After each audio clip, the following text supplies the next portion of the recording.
Hello, my name is Anya, and today I will be interviewing John Scott, the author of To the Woods, A Journey Along the Appalachian Trail. So, John, how did you come to write this book? Anya, thank you. That's a very good question. I remember returning to London in October 2000, having walked 2,160 miles along the Appalachian Trail. I was exhausted. I remember I wasn't terribly happy to be back in London at all.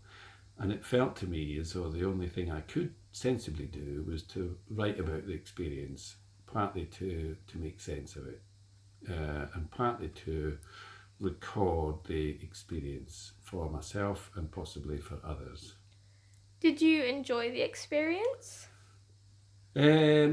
No, and I do recall I was partway through it. I was trying to find an agent. I was finding it very frustrating, and there was a posh publishing boy on the radio, and I can't do his accent, but I very clearly remember him saying that everybody has got a book inside them, and for the vast majority of people, that's where it should remain. And at that moment, I thought, maybe I'll just give up. So eventually, I did give up, having not enjoyed the experience, and I left it for a couple of years before realizing I needed to do something with it. So I found an editor who helped me knock it into shape, and it more or less is in the situation it's in now, where she helped me make sense of it and helped me realise I was never going to be able to sell it through bookshops and so on. Yes.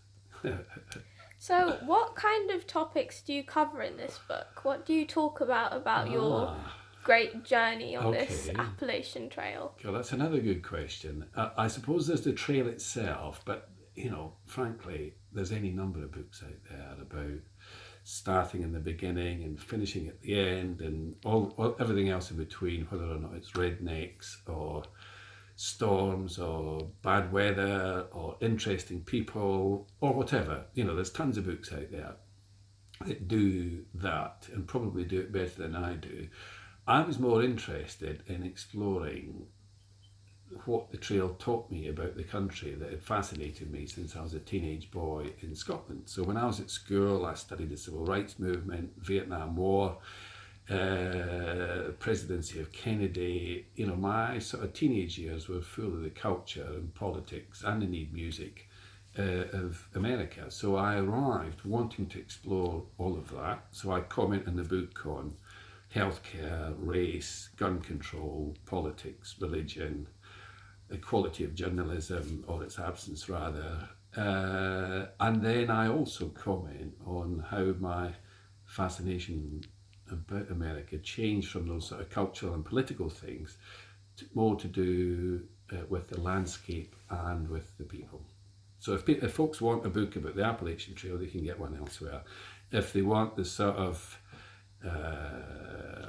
confused thoughts on the part of a Scotsman about the States, then they should buy this book and hopefully enjoy it.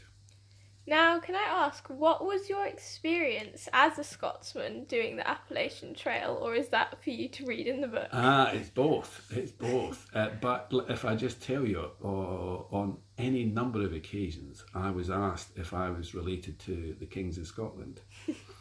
The first time, in fact, I wasn't even on the trail. I flew from Philadelphia to Atlanta in order to start the trail. And one of the air hostesses, a very kindly, very thoughtful lady, did ask me if I was related to the Kings of Scotland, and I'm not, to the best of my knowledge. And then I was asked on any number of other occasions, twice in one day in Virginia, as I recall. So there's a whole sort of Scottish history, clans, Kings of Scotland thing going on.